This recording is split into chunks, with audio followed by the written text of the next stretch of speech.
রাজধানীতে এবার দক্ষিণ সিটি কর্পোরেশন ও উত্তর সিটি কর্পোরেশন মিলিয়ে কোরবানির পশুর হাট বসবে 19টি।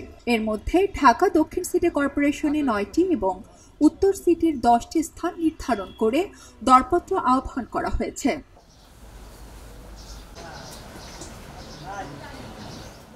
ঈদের আগের 3 দিন সহ 5 দিন চলবে পশু বেচাকেনা, থাকবে পর্যাপ্ত নিরাপত্তা ব্যবস্থা। হাট পরিচালনায় নিয়মের ব্যত্যয় ঘটলে ইজারাদারদের বিরুদ্ধে ব্যবস্থা নেওয়া হবে বলে জানিয়েছে নগর কর্তৃপক্ষ।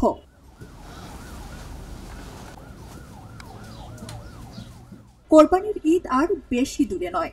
এর মধ্যে রাজধানীতে পশুর হাট বসানোর প্রস্তুতি নিয়েছে ঢাকার 2 সিটি কর্পোরেশন। হাট ইজারা দিতে আহ্বান করা হয়েছে উন্মুক্ত দরপত্র। আদালতের নিষেধাজ্ঞায় এবার হাটের তালিকা থেকে বাদ পড়েছে আফতাবনগর এবং মেরাদিয়া পশুর হাট।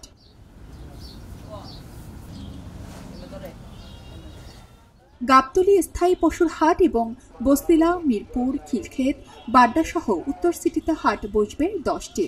হাটের ইজারা দিতে নিরপেক্ষ থাকবে এবার সিটি কর্পোরেশন।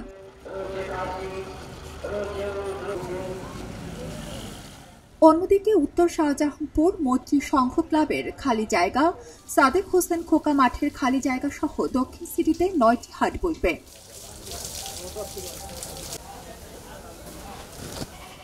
9টি হাটের বিষয়ে এর মধ্যে প্রাথমিক পর্যায়ে টেন্ডার কার্যক্রম হয়েছে। সরকারি নির্দেশনা মেনে ইজারা দেওয়া হবে। দ্বিতীয় পর্যায়ের দরপত্রের সময়সীমা বেঁধে দেওয়া হয়েছে 27 মে পর্যন্ত। এরপর সর্বোচ্চ দরদাতাদের চূড়ান্ত করা হবে।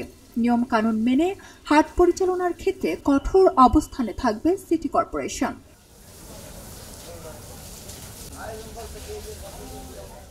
আশা করা হচ্ছে এবার স্বচ্ছ প্রক্রিয়াতে নিলাম হবে। সর্বোচ্চ দরদাতা ইজারা পাবেন। তাদের উপর কড়া নির্দেশ থাকবে যাতে রাস্তা নোংরা না করা হয়। নির্ধারিত স্থানে হাট পরিচালনা ছাড়াও বর্জ্য ব্যবস্থাপনায় জোর তদারকি করবে নগর কর্তৃপক্ষ। সারা জেরিন, খবরের কাগজ। সবাই যখন জোয়ারে গা ভাসায়, কেউ কেউ ঘুরে দাঁড়ায়। সময় হারতে শেখালেও কেউ কেউ চ্যালেঞ্জ ছুড়ে দেয়। পক্ষপাতের ভিড়ে আজ থেকে কোনো পক্ষ নয়, খবর হবে নিরপেক্ষ। বানোয়ার তথ্যবাদ, খবর হবে নিখাদ। ভেঙে গুজবের শিখ, খবর হবে নির্ভীক। খবরের কাগজ, নিখাদ, নির্ভীক, নিরপেক্ষ।